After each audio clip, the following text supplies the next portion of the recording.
Fort Hawthorne's integration day was supposed to be routine. Instead, it would expose the ugly face of prejudice and the breathtaking price of underestimating a soldier based on appearance. What happened to recruit Lauren Hayes wasn't just disrespect, it was a ticking time bomb of military justice waiting to explode. The morning sun beat down on Fort Hawthorne as fresh recruits filed into the strategy instruction room. Among them was Lauren Hayes, 25, blonde hair pulled back in regulation bun, piercing blue eyes scanning the room with quiet assessment. Her uniform was perfectly pressed, but conspicuously free of insignias or decorations. She moved with an economy of motion that went unnoticed by most. "Find your seats quickly, people. We don't have all day," barked Sergeant Briggs, a weathered 50-year-old drill instructor notorious for breaking recruits. His gaze settled on Lauren as she took a seat in the back row. His lip curled slightly. Lauren opened her notebook, pen poised, face neutral. The classroom buzzed with pre-class chatter, mostly male voices dominating the acoustic space. Sergeant Briggs slammed his hand on the desk, silencing the room. "Welcome to Advanced Strategic Operations. I'm Sergeant Briggs. I've served 3 tours in Afghanistan and 2 in Iraq. I've seen things that would make your nightmares have nightmares." His eyes scanned the room, stopping at Lauren. "This isn't charm school, people. We need warriors here, not cheerleaders." Several recruits snickered. Lauren's expression didn't change. "The enemy won't care about your feelings. They won't care if you had a bad day. They will kill you, your squad, and everyone you've sworn to protect if you show weakness." Briggs approached Lauren's desk, looming over her. "Recruit Hayes, is it? What made you think you belong in Advanced Strategic Operations?" Lauren met his gaze steadily. "My previous assignment, sir." "And what assignment was that?" "Social media coordinator." More laughter rippled through the room. A male recruit leaned to his buddy, loud enough for half the class to hear, "Bet she joined to post selfies in uniform." Lauren simply returned to her notes. Her silence mistaken for submission rather than the controlled discipline it was. "Don't waste my time, Hayes," Briggs sneered. "This program has a 70% washout rate, and that's for people who actually belong here." For the next hour, Lauren absorbed the lecture material while enduring sideways glances and whispered comments. She answered questions precisely when called upon, but offered nothing more.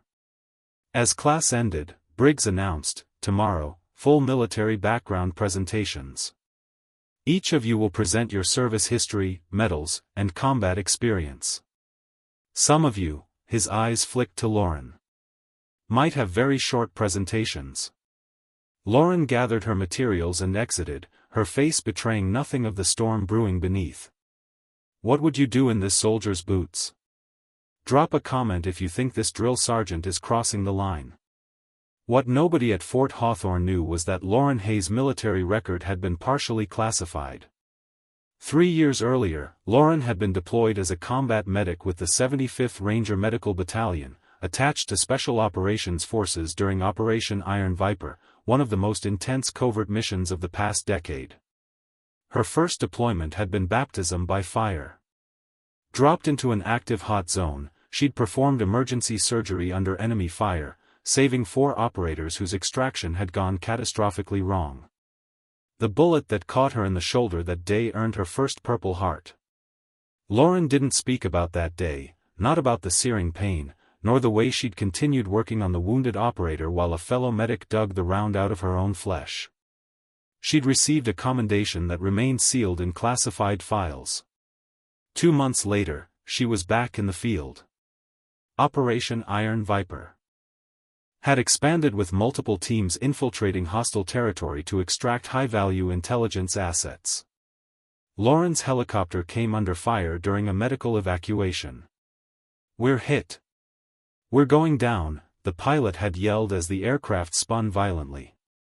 The crash landing left 3 critical and Lauren with a punctured lung from shrapnel. Despite this, she dragged 2 unconscious operators from the burning wreckage before collapsing. Purple Heart number 2. Her recovery took 8 weeks. The military psychologist recommended extended leave. Lauren requested reassignment to active duty instead. "Are you sure, Specialist Hayes?" her commander had asked. "Nobody would think less of you for taking recovery time." "There are soldiers who need medical support, sir," she'd responded. "That's where I belong." Her third Purple Heart came during an ambush. The fourth when her forward operating base was hit by a mortar strike while she performed emergency surgery. The fifth and final one occurred during her last mission when she ran through open ground under sniper fire to reach a downed soldier. When they finally pulled her from the field, Lauren had saved 47 lives. The toll on her body included 5 separate wounds serious enough to warrant evacuation, a collection of scars that told stories she never volunteered, and nightmares she learned to endure in silence. The High Command's decision to reclassify her for strategic operations training hadn't been her choice. "You've given enough blood, Specialist Hayes," General Carrington had told her. "Now we need your mind." Lauren never wore her medals. She kept them wrapped in cloth, tucked away with the photos of the team she'd served with. Many faces now gone. Her transfer paperwork to Fort Hawthorne had been processed with minimal information. Standard procedure for personnel coming from classified operations. Sergeant Briggs couldn't have known any of this when he mocked her in that classroom. How could he? To him, she was just another fresh-faced recruit whose appearance didn't match his conception of a soldier. The next afternoon, the strategy room hummed with tension as each recruit stood for their military background presentation. Most displayed 1 or 2 commendations, described their deployments in places like Germany or South Korea. A few combat veterans garnered respectful nods from Sergeant Briggs. Staff Sergeant Jenkins presented an impressive array of 4 commendations from his time in artillery support. 2 tours in combat zones, sir. Afghanistan and Operation Enduring Freedom. Briggs nodded approvingly. Solid experience, Jenkins. That's what we need here. Lieutenant Cooper followed with 3 medals, including a Bronze Star. Briggs practically beamed. Now that's a soldier's record. Take notes, people. With each presentation, the bar seemed to rise. The anticipation for Lauren's turn grew palpable, with several recruits exchanging smirks. Lauren sat quietly, her expression unreadable. "Hayes," Briggs finally called. "Let's get this over with." Lauren stood and walked to the front of the room. Her movements were measured, economical. She placed a small wooden box on the desk. "Specialist Lauren Hayes," she began, her voice steady. "Former combat medic, 75th Ranger Medical Battalion." Briggs raised an eyebrow, clearly skeptical. Lauren opened the box and carefully arranged 5 Purple Heart medals in a row on the desk. The medals gleamed under the fluorescent lights, their purple and gold unmistakable. Complete silence descended upon the room. 5. Someone whispered in disbelief. Briggs stared at the medals, then at Lauren, his expression frozen between shock and disbelief. "This can't be real," he said, approaching the desk. "Operation Iron Viper," Lauren nodded once. "I was medevaced 5 times, but I finished every mission." Briggs picked up one of the medals, examining it closely as if suspecting a counterfeit. The weight of genuine military decoration sat heavy in his palm. "How many lives?" he asked, his voice suddenly lacking its earlier edge. 47 confirmed, Lauren replied. "Possibly 51, but 4 were still critical when I transferred them." Lieutenant Cooper broke the silence from his seat. "Holy, you're Doc Hayes." Lauren's eyes flicked to him, a flash of recognition. 12th Rangers. "My brother was with the 12th. He told me about a medic who performed surgery during a firefight after being wounded. Said it was the most incredible thing he'd ever seen." Lauren didn't respond, but something in her posture shifted slightly. Briggs was still staring at the medals. "Why isn't this in your file?" Most of my service record is classified, Sergeant. You didn't have clearance. The room temperature seemed to drop 10 degrees. The recruits who had been snickering just minutes before now sat rigid in their seats. Ready for the explosive confrontation? Hit that like button if you want to see this arrogant fool get put in his place. While Lauren continued her presentation with clinical precision, Fort Hawthorne's command center was buzzing with activity. Sergeant Briggs had discreetly messaged his superior officer requesting immediate verification of Specialist Hayes' credentials. "Sir, I have a recruit claiming 5 Purple Hearts from Operation Iron Viper. Need immediate verification," his message read. Colonel Barrett, Fort Hawthorne's commanding officer, frowned at the request. 5 Purple Hearts. That can't be right, he muttered, typing Lauren's service number into the secure military database. His eyes widened as the classified files began to unlock with his security clearance. "Good Lord," he whispered as he scanned the documents. Back in the classroom, Lauren was describing her final mission in measured tones. The extraction point was compromised. We had 4 critical patients and limited coverage.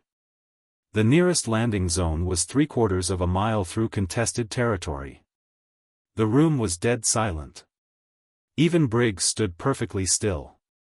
We moved our patients through heavy fire to the secondary extraction point. I took a round here. She touched her left side.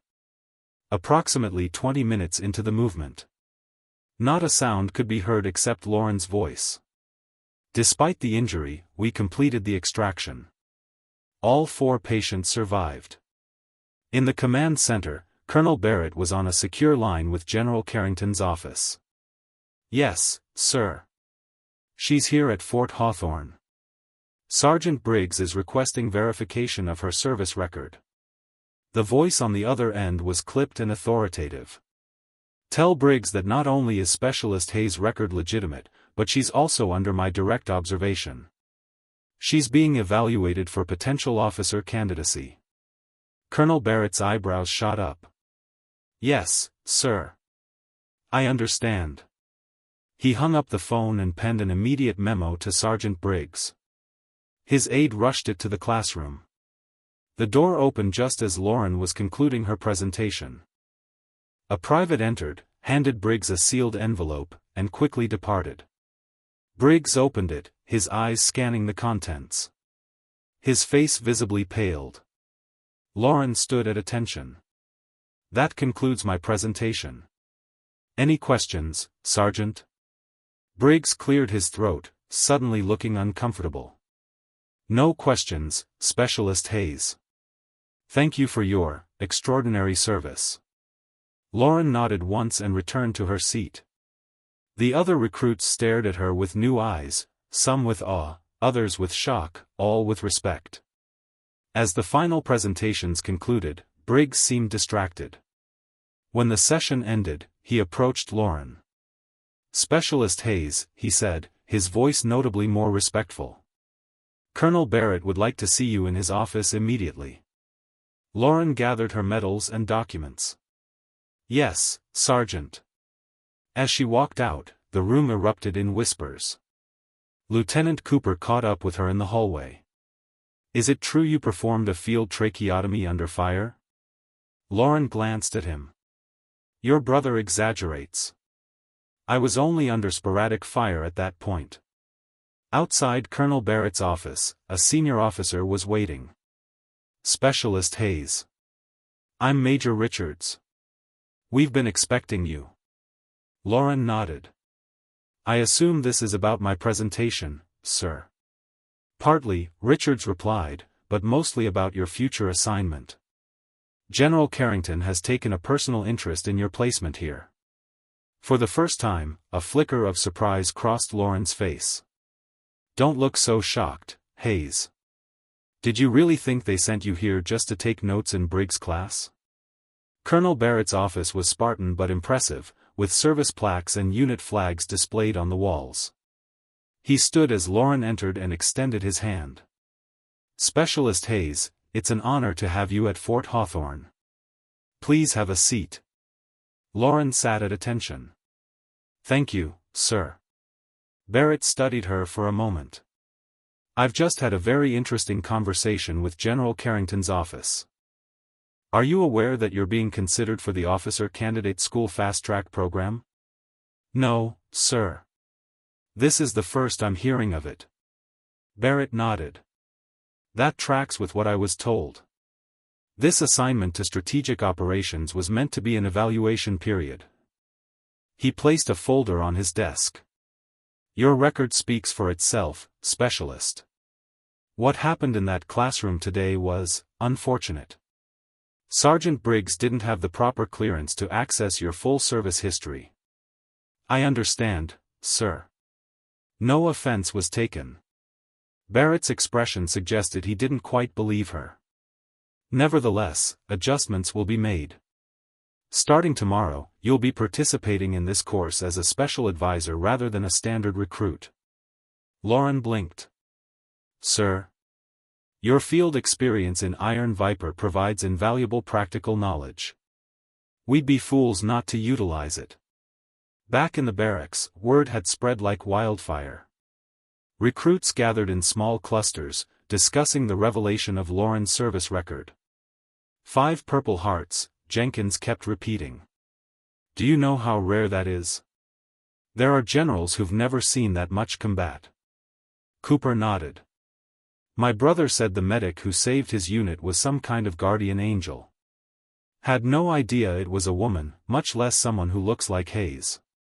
When Lauren returned to the barracks that evening, the atmosphere shifted perceptibly. Gone were the smirks and whispers.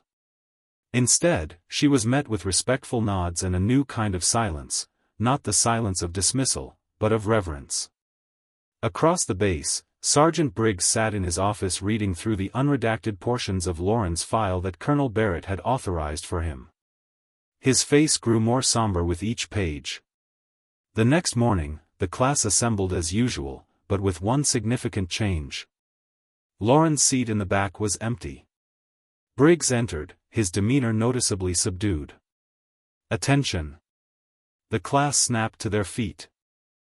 Before we begin today, I want to address yesterday's presentations. He cleared his throat. In particular, I need to correct some misconceptions about Specialist Hayes. The door opened and Lauren entered, followed by Major Richards. She wore the same uniform, but now with proper insignia and a specialist's rank clearly displayed. Specialist Hayes will be joining our program in a new capacity, Briggs announced. She'll be serving as a special advisor on field medical operations in combat scenarios. The recruits exchanged glances. Lauren took a position near the front of the room, her posture perfect, her expression professional. Additionally, Briggs continued, his voice tight but controlled, I owe Specialist Hayes an apology. My comments and assumptions were inappropriate and unprofessional. He turned to Lauren. I apologize, Specialist. It won't happen again. Lauren nodded once. Accepted, Sergeant. Major Richard stepped forward.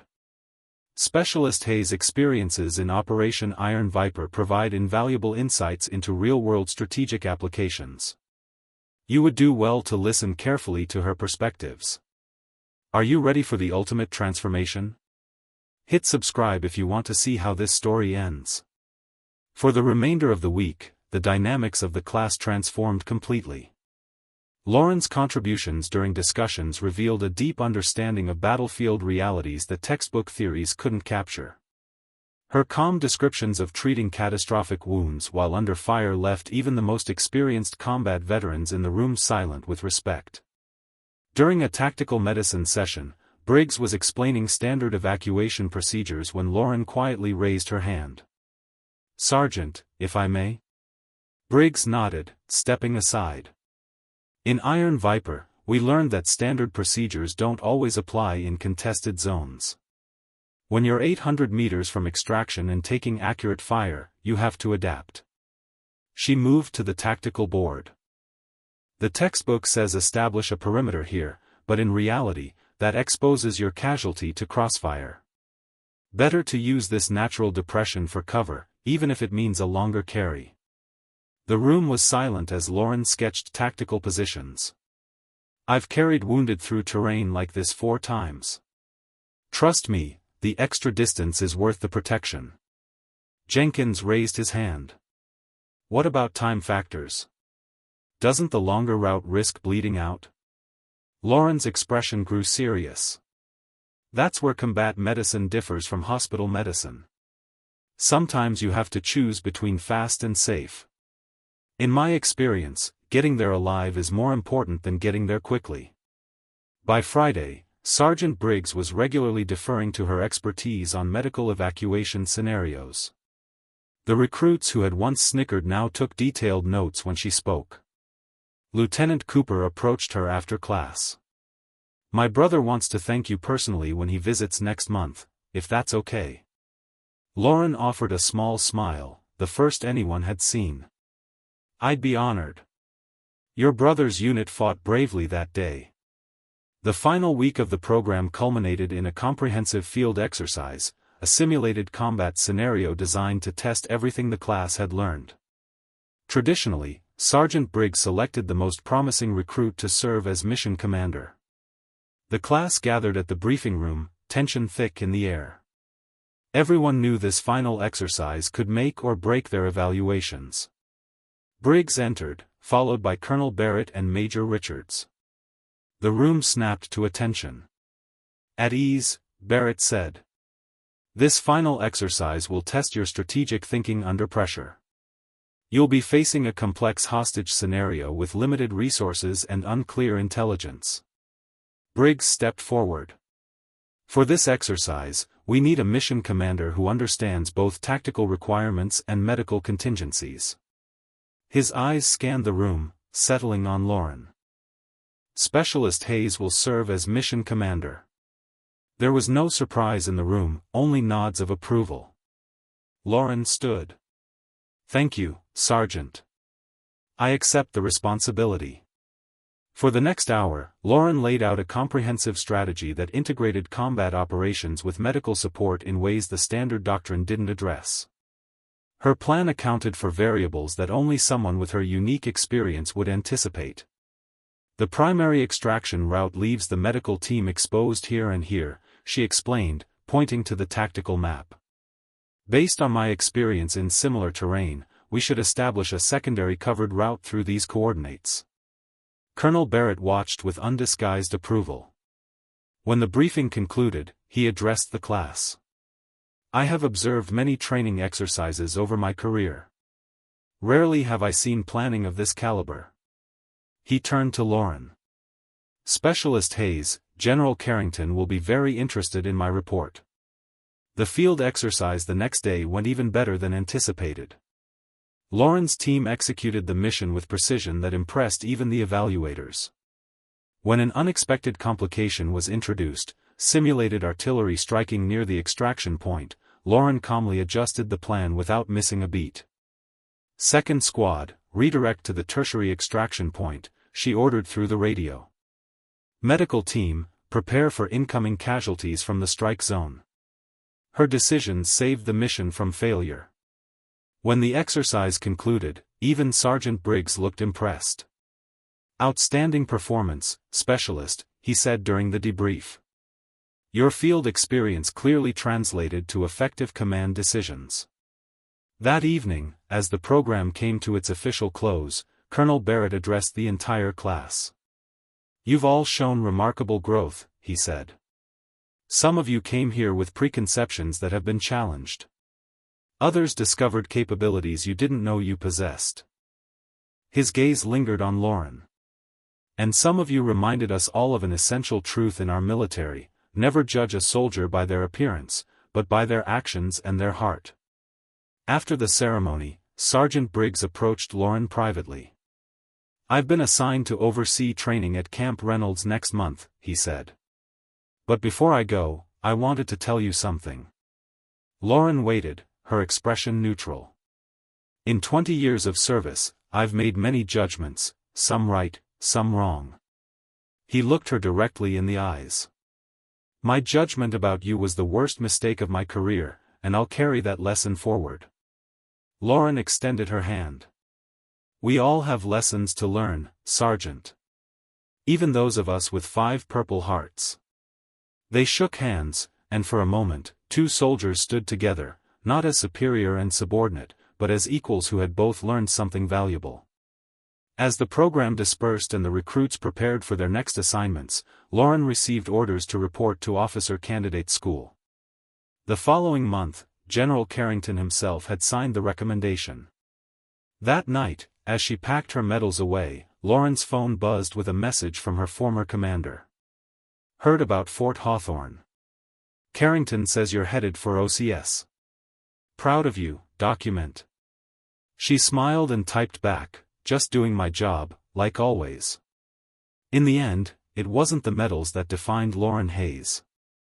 It was the quiet strength that had earned them. The same strength that had allowed her to withstand judgment without bitterness and prove her worth without boasting. The cheerleader had become the commander, and Fort Hawthorne would never be the same. Sometimes a hero doesn't wear a uniform covered in ribbons. Sometimes she walks into a classroom wearing a quiet stare and a regulation bun, not asking for recognition, just hoping the world will stop misunderstanding the silence she's carried for years. Lauren Hayes never asked to be defended. She didn't tell her story, she lived it. And when the moment came, her actions spoke louder than any words ever could. There are warriors among us who believe that doing the right thing shouldn't require applause, who carry their scars privately, their memories quietly, and their honor with a weight most people will never recognize until the moment it's revealed. But when that moment comes, when the truth finally surfaces, it reminds us all of something we too often forget: greatness doesn't always announce itself. Sometimes it waits patiently in the back row, taking notes, until someone is wise enough to ask the right question. This was the story of Lauren Hayes, brought to you by Quiet Tales Studio. Before you go, where in the world are you watching this from? Drop your city or country in the comments. And if this twist caught you off guard, smash that like button and subscribe for more stories of hidden heroes getting the respect they deserve. We'll see you in the next one.